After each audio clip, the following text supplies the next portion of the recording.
Next question mula po kay Rituyan Nano Jr. Ito, ngayon lang ito niya pinost, no? May question po ako. Ano pong ibig sabihin ni Paul sa Galatia 4:21 at 29?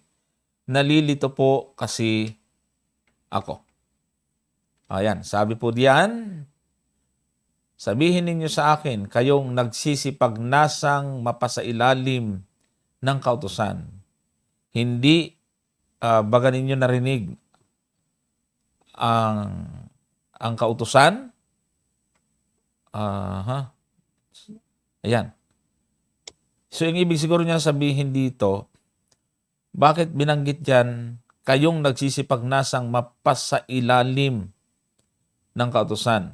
Tapos yung sa 29 naman, ay datapwat kung papaanong yaong ipinanganak ayon sa ilaman, ay nag-uusig sa ipinanganak ayon sa Espiritu, ay gayon din naman ngayon. Siguro ipaliwanag natin sa kanya, Brother Gumer, kung ano ang ibig sabihin dito na under the law. Bakit binanggit dito ni Pablo? Sabihin niyo sa akin, kayong nagsisipagnasang mapasailalim ng kautusan. Sino una? Sige, unahan mo na. Okay. So, ito po ang sagot Total, mukhang Adventist naman siya. Ganito kapatid, yung sagot natin sa standard reference po natin, galing mismo sa Bible commentary. Yung pag nagnanasa na ang binabanggit diyan sa 21, nagsisipagnasang mapasailalim ng kautusan, ay ito po ay tungkol sa mga Jewish or kaya mga Hudyong legalista. Ang kanilang kaligtasan ay sa magitan ng kanilang pagiging legalista at napakahigpit na pagsunod sa kautusan. Doon naka-address ni Pablo yung sinasabi. At yung ibig sabihin ni Pablo dito ng under the law, sabi ng ating commentary, literally under law, that is under the legal system. Na binanggit din ikayan sa Romans chapter 2 verse 12 at Galatians chapter 2 verse 16. Seeking salvation by works. Obviously, Paul cannot be referring to the condemnation of the law, for no one would desire to be under condemnation. Wala naman talagang tao gusto nilang mapailalim sa condemnation. So, yung ibig sabihin, dito ni Pablo na pinagnanasan yung maging ilalim sa kautusan, ay wala namang tao na gustong mapailalim sa paghatol o condemnation.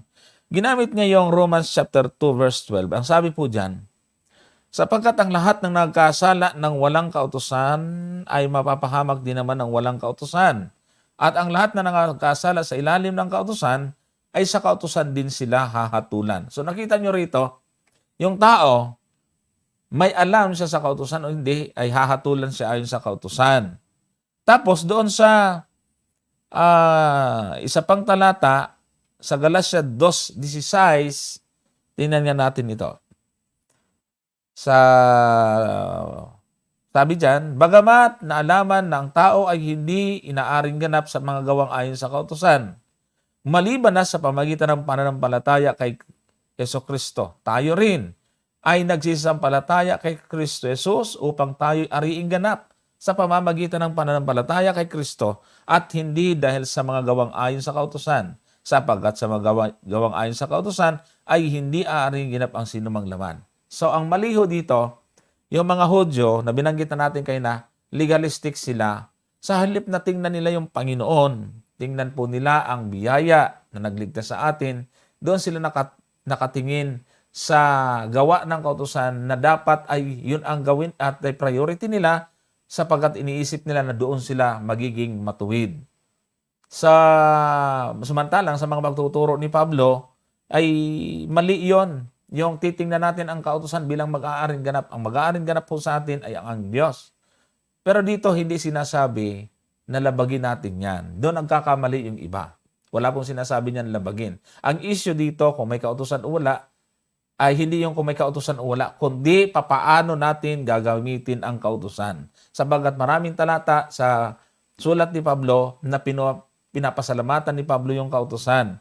Ang tamang paggamit at pagkaunawa sa kautusan nyo ang kanyang pinupuna. Doon sa mga tao, sa mga Hudyo naging Kristiyano at sa mga taga-Galasya na mayroon doong mga ilang Hudyo na tinitingnan po nila yung kautusan para maging batayan ng kanilang kaligtasan o ikatutuwid o pag-aaring ganap, yun ang kinokorek po dito ni Apostol Pablo. Yan po yung ibig pong sabihin yan. Sige, Brother Gomer, alam ko marami kang idadagdag na talata.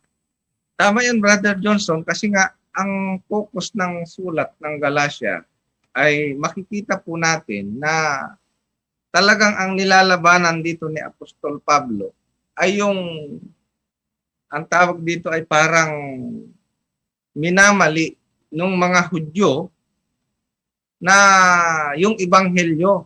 Gusto nilang dagdagan yung sistema ng ebanghelyo para sa kaligtasan ng tao, no? Kaya yun po yung ina-address dito ni Apostol Pablo. Kaya nga, dito pa lang sa unang talata ng Galatia, halimbawa, dito sa 1, ang talata ay 6. O, ang sabi niya rito sa 1:6. Ito kasi yung ina-address dito ni Pablo eh. Sa 1:6 ay ganito. Ako'y namamangha, sabi niya, na kayo dali ninyong nagsilipat sa ibang ebanghelyo buhat sa tumawag sa inyo sa biyaya ni Kristo. Ayan. Sa 1:6 ng Galatia. Na ito'y hindi ibang ebanghelyo, kundi mayroong ilan, sabi niya sa 7, na sa inyo'y nagsisiligalig at nangag-iibig na pasamain ang ebanghelyo ni Kristo. Ito yung ipinapaliwanag ni Brother Johnson. At ang sabi sa talatang 8, datapwat kahimat kami o isang anghel na mula sa langit ang mangaral sa inyo ng anumang ebanghelyo na iba sa aming ipinangangaral sa inyo ay matakwil. So ito po yung punto ng sulat ni Pablo na yung ating pananampalataya kay Kristo ay sapat para tayo ay maging karapat-dapat sa kaligtasan. Bakit ito yung naging punto ng sulat ni Apostol Pablo? Sapagkat noon pa man ay mayroon ng issue, Brother Johnson eh.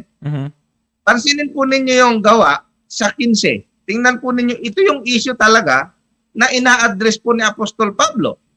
Sa gawa 15, umpisahan natin ang basa sa talatang 1. Ang sabi niyan ay ganito. Tingnan po ninyo. At may ibang mga taong nagsilusong mula sa Judea ay nagsipagturo sa mga kapatid na sinasabi, maliban na kayo'y mga tuli, ayon sa kaugalian ni Moises, ay hindi kayo mga liligtas. So ito po yung sinasabi dito ni Apostol Pablo. At kung itutuloy nyo po yung basa dun sa Galatia kanina, ay yun po talaga yung kanyang ina-address.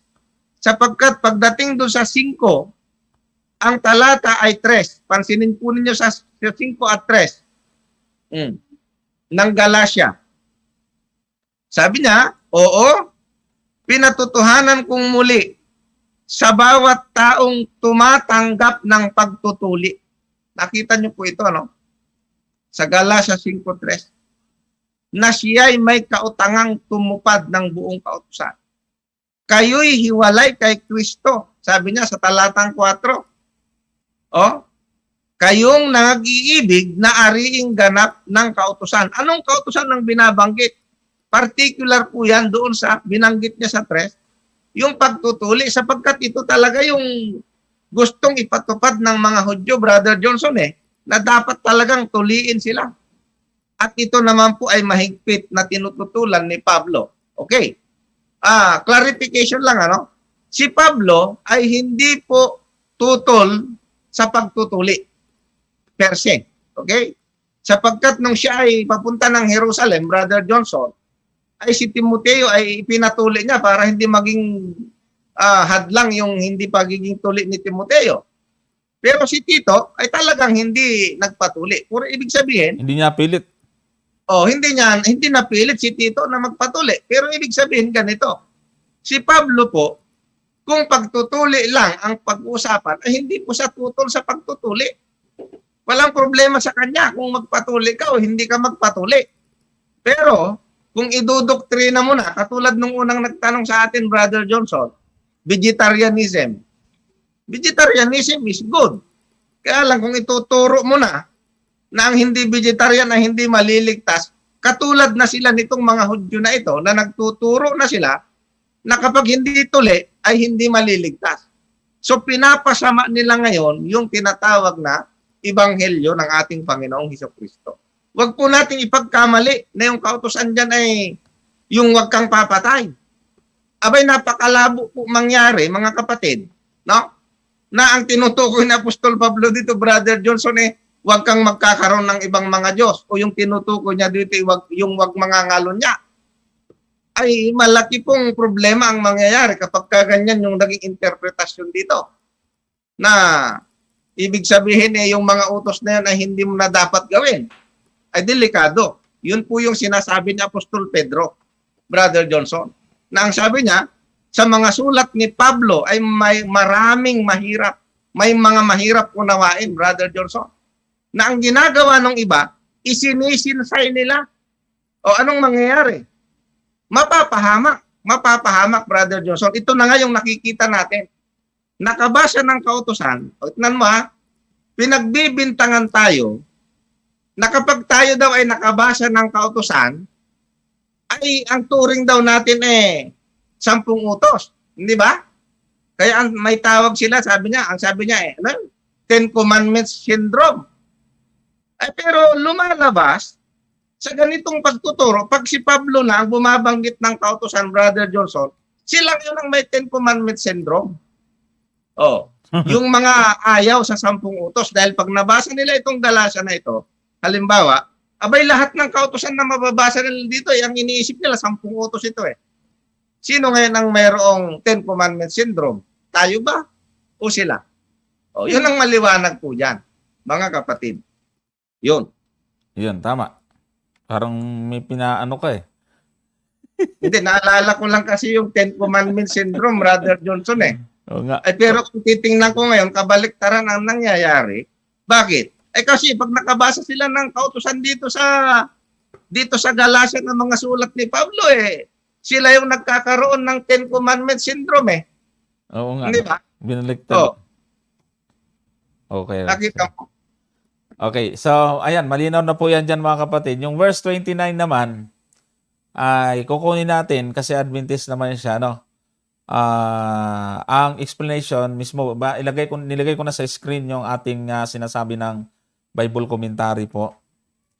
Ayan, sabi po rito, yung verse 29, pakilagay mga muna yung talata sa verse 29. Yung 4:29 ng Galatia. Sige. Puntahan muna natin bago ko basahin yung ayan. Sabi diyan, datapwat kung paanong iyaong ipinanganak ayon sa laman ay nag-uusig sa ipinanganak ayon sa Espiritu ay gayon din naman ngayon. Dito meron pong kinukuhang pangyayari si Pablo sa Old Testament. Pag binasa natin yung konteksto niyan, yan ay sa dalawang anak ni Abraham, si Isaac at saka si Ismael. Yung ikang ipinanganak sa laman ay nag-uusig sa ipinanganak sa Espiritu ay gayon din naman ngayon. So, kinukuha niya yung papaanong ang nangyari kay Ismael at kay Isaac ay ganon din yung nangyayari sa mga Kristiyano sa Galatia na tumutukoy sa mga Hudyong Kristiyano at mga Hintil na mga Kristiyano. So, ano yung sinasabi niyong ipinanganak sa laman ay inuusig ang ipinanganak sa Espiritu? Sino yung ipinanganak sa laman? Si Ismael. At paano niya inuusig yung ipinanganak sa Espiritu? Di ba nga, inaasar nilang magnanay di ba Brother Gomer? Inaasar Inaasar yung si Sarah na yung asawa ni Abraham na pinanganak sa ayon sa pangako. Ngayon, ganoon din sa panahon ika ng mga taga-Galasya. Ganito ang comment po. Tingnan nyo. Verse 29, born after the flesh, yung binanggit dito. Historically, this was Ismael. Yan ang binanggit natin. See on verse 22, binanggit dyan sa verse 22.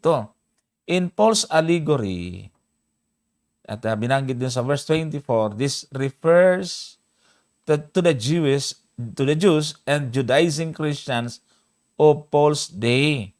Yung mga Hudyo, yung mga Hudyong naging Kristiyano who sought salvation through the materialistic requirements of the letter of the law. Kaya nga binanggit sa 2 Corinthians chapter 3 verse 6 na ang titik ay pumapatay, ngunit ang espiritu ay nagbibigay buhay. Binanggit na ni Brother Gomer kanina yung kanilang pagiging legalista o requirements ng kautusan tulad ng pagtutuli. So, ang mga Hudyo, gusto ang mga Hintil na dumaan sa kaparaan ng alam nila. Ang nangyayari, parang pinipersecute nila yung mga Hintil. Kaya sila ngayon yung tinukoy na mga ipinanganak sa laman. Na inuusig yung ipinanganak sa Espiritu. Ito yung mga Hintil na naging Kristiyano. Persecuted for the historical circumstances alluded to see on Genesis chapter 21 verse 8 to 11, chapter 16 verse 4 to 5. Yan ay yung binabanggit po natin sa kasaysayan ni Abraham. The presence of Ishmael made the lot of Isaac a difficult one and threatened to deprive him of the birthright.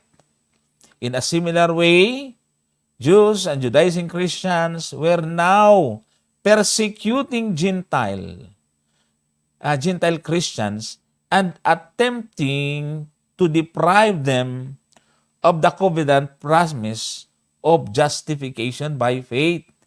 Ayan. Ang tama naman talaga justification by faith, salvation by grace through faith. Pero yung mga Judaizing Christian, ay hindi, requirements talaga. Kailangan dumaan sila sa ganito. Anong requirements? Pangunahin na dyan. Kailangan silang tuliin bago ianib sa iglesia.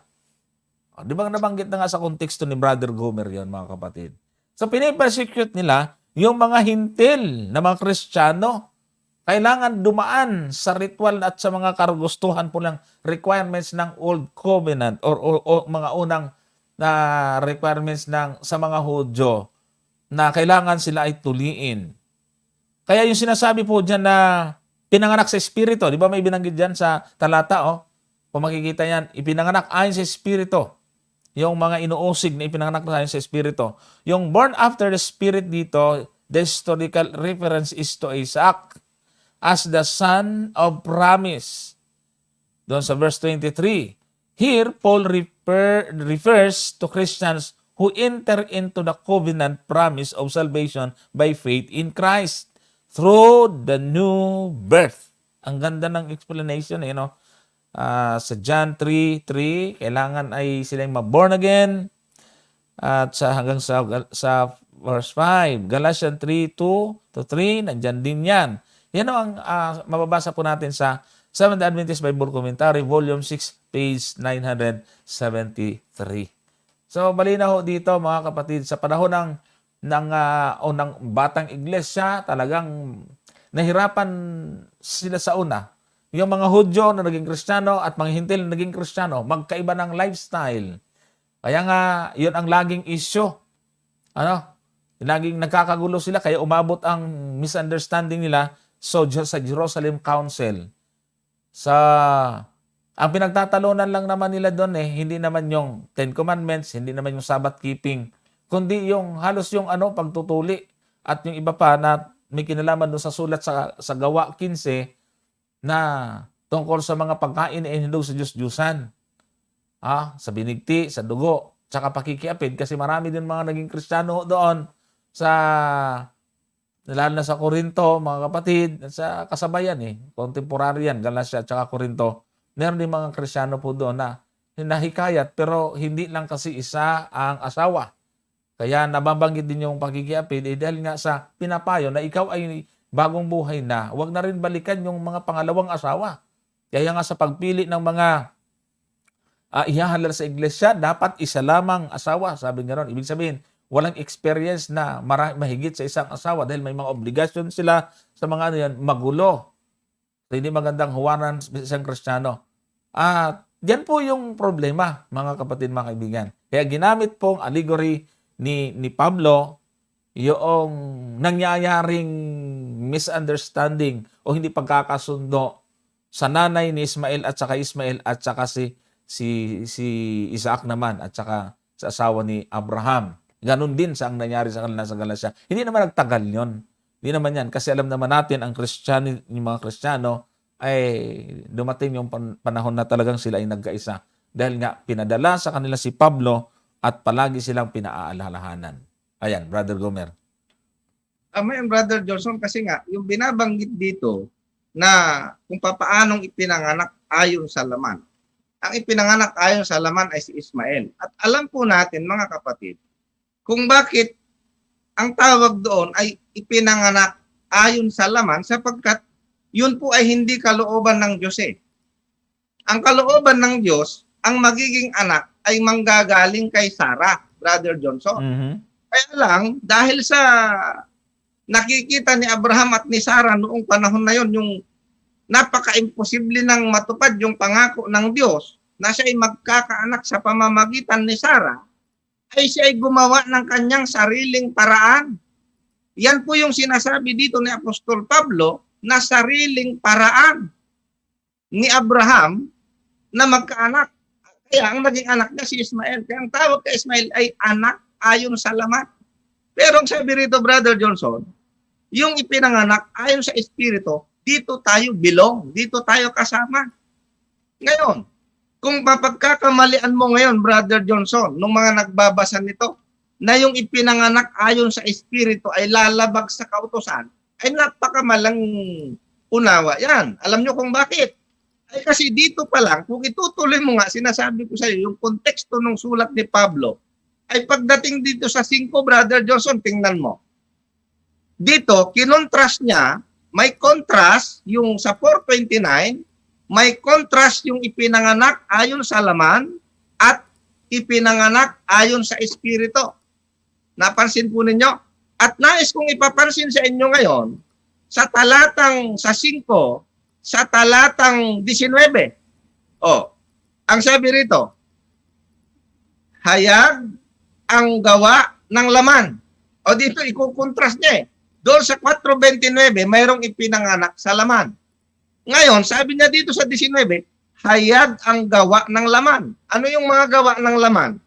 Sa makatuwid bagay ang mga ito, pakikiapid, karumihan, kalibugan, pagsamba sa Diyos-Diyosan, pangkukulam, pagtataniman, mga pagtatalo, mga paninibugho, mga pagkakaalitan, mga pagkakampi-kampi, mga pagkabahabahagi, mga hidwang pananampalataya, mga kapanaghilian, mga paglalasing, mga kalayawan, at ang mga katulad nito.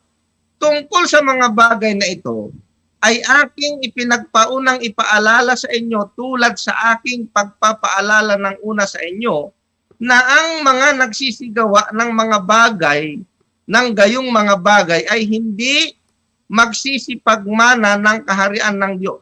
Nais kong ipapansin yan, Brother Johnson, yung talata na yan. Ang sabi niya, ang mga nagsisigawa ng gayong mga bagay ay hindi magsisipagmana ng kaharian ng Diyos. Gusto kong balikan yung 4, ang talata ay 30. Tingnan po ninyo mga kapatid. Sapagkat dito yung contrast noong ipinanganak sa laman. Ang sabi dito sa Galacia 4:30. Para makita po ninyo yung mas magandang interpretasyon nito. Ang sabi niya, gayunman, ano ang sinasabi ng kasulatan? Palayasin ng aliping babae at ang kanyang anak. Bakit? Sapagkat hindi magmamana ang anak ng babaeng alipin na kasama ng anak ng babaeng malaya. Yung palang ipinanganak sa laman, Brother Johnson, ang sabi dito sa verse 30, hindi magmamana. Hindi ba? Ano ba yung mamanahin? Ay ito nga, yung binasa natin, ang liwanag mga kapatid. Sabi niya rito, basahin ko ulit. Ang mga nagsisigawa, ito po nasa 21, 5:21. Ang mga nagsisigawa ng gayong mga bagay ay hindi magsisipagmana ng kaharian ng Diyos. So makikita po ninyo sa verse 30 ng 4, hindi magmamana yung anak sa pagkaalipin o yung anak sa laman. Sino ang magmamana? Yung anak sa espiritu. At yung anak sa espiritu, ano naman ang sabi dito sa 5:22? Ituloy natin yan. Tingnan po ninyo ha. Datapwat ang bunga ng espiritu ay ano? Pag-ibig, katuwaan, kapayapaan, pagpapahinuhod, kagandahang loob, kabutihan, pagtatapat, kaamuan, pagpipigil, laban sa mga gayong bagay ay walang kautusan. So nakita niyo po ito yung contrast. Kung doon sa 4:29 at 30, may contrast yung ipinanganak sa espiritu at ipinanganak sa laman, dito naman sa 5:19 hanggang 23, ay kinontrast naman yung gawain ng ipinanganak ng laman at ipinanganak ng espiritu. At yung ipinanganak ng laman, Brother Johnson, hindi magmamana. Yan nga po yung sinasabi po natin. Na kung yan ay iintindihin mo, o 10 utos yan, wala na. Talagang lalabas, hindi ka talaga magmamana. So, yan po yung dapat nating makita dito. Na pag binabasa po natin yung mga sulat ni Apostol Pablo, abay, kailangan po talaga nating unawain ng mabuti para hindi po tayo maligaw sa pag-unawa. Ay, ang gusto nilang mangyari, Brother Johnson, ang gusto nilang mangyari dito sa 29, yung mga ayaw sa kautusan, yun daw ipinanganak sa laman, yun daw yung sumusunod sa 10 utos. Hindi ba ganun yung kanilang interpretasyon dyan? Oh. Pero pagdating dito sa 5:20, sa 5:22, ay baliktad Yung ipinanganak sa laman, ito yung gumagawa ng mga kasalanan. Nakikiapid, sabi niya, karumihan, kalibugan, sumasamba sa Diyos-Diyosan. So hindi totoo na yung ipinanganak sa laman ay yung sumusunod sa 10 utos. Kaya nga sinasabi ko, kung babasahin mo lang ang buong konteksto ng Galacia, ang nilalabanan ni Apostol Pablo dyan, ay yung dagdagan mo, no? Yung paraan ng kaligtasan na ibinigay ng ating Panginoon at ang gusto nilang idagdag dyan ay kailangang tuliin. No? Wala pong kinalaman dyan yung 10 utos. Dahil yung pagsunod sa 10 utos, yan po ay gawain ng mga taong ipinanganak ayon sa Espiritu, Brother Johnson. Yan. Okay. Hindi po yan gawain ng mga taong ipinanganak ayon sa laman. Maganda itong ating po pag-aaral, mga kapatid. Kaya na nilinaw natin yan. Maganda po naman yung tanong. Yung binasa kanina ni Brother Gomer, doon sa 4:30, pakibalikan nga, Brother Erwin, yung 4, kasi binasa natin yung 29, di ba? Galacia 4:29, na binasa ayon sa nagtanong. Basahin natin yung 30 hanggang 31. Tingnan natin. Ang sabi po dyan, gayon man, ano ang sinasabi ng kasulatan? Palalayasin ang aliping babae at ang kanyang anak, sapagkat hindi magmamana ang anak ng babaeng alipin na kasama ng anak ng babaeng malaya. 31, At kaya nga, mga kapatid, hindi tayo mga anak ng babaeng alipin, kundi ng babaeng malaya. Ang pangyayaring ito na sinasabi sa talatang 30, na gayon man ang sinasabi ng kasulatan, palalayasin ang aliping babae at ang kanyang anak. Ito po ay tumutukoy doon sa Genesis chapter 21 at basahin natin yung verse 9 at hanggang sa 10 muna. So sabi po rito, Genesis 21 verse 9. Nakita ni Sarah ang anak ni Agar na taga-Ehipto, na ito'y nagkaanak kay Abraham na tumutuya sa kanya. Di ba yun ang ginamit natin? Ay, nabasa din natin sa ngayon na doon sa aklat ng Galacia. Verse 10. Kaya't sinabi niya kay Abraham, palayasin mo ang aliping ito at ang kanyang anak, sapagkat hindi magmamana ang anak ng aliping ito, nakahati ng aking anak sa makatuwid, bagay si Isaac. So tama yung sinasabi ni Brother Gomer, walang kinalaman ito sa Ten Commandments. Mala pa, yung sitwasyon sa panahon ni Abraham, kay Agar at kay Sarah at kay Ismael at kay Isaac ay nangyari sa panahon ng Galasya, yung mga Hudyo at mga Hintil. Yung mga, sabi dito sa talatang 9 kasi doon ngayon na sa Galasya pala, yung inaasar, hindi, dyan sa 9 din, no? Tinutuya. Genesis 21:9. Ano nangyari? Yung anak ni Agar na taga-Ehipto, na nagkaanak kay Abraham, tumutuya sa kanya, nangaasar, tinutuya. So ito po yung kumakatawan doon sa mga Hudyo na pinipersecute yung mga Hintil. Kaya ayon sa nangyari, palalayasin. So kinote ito ni Pablo para sabihin sa mga Hudyo, yung ginagawa nyo ay mali. Ang mga Kristiyano ay pinanganak sa sa pangako. Sabi po doon sa binasa rin natin kanina sa Galasya, ano? At ipinanganak hindi ng alipin kundi ipinanganak ng babaeng malaya. Sabi doon sa Galasya 4:31. So hindi po issue rito kung dapat bang sundin yung moral law o hindi. Kundi yun lamang, yung requirements na hinihingi ng mga Hudyo na dapat daanan ng mga Hintil bago tanggapin sa church. So, yun lang po yun, mga kapatid.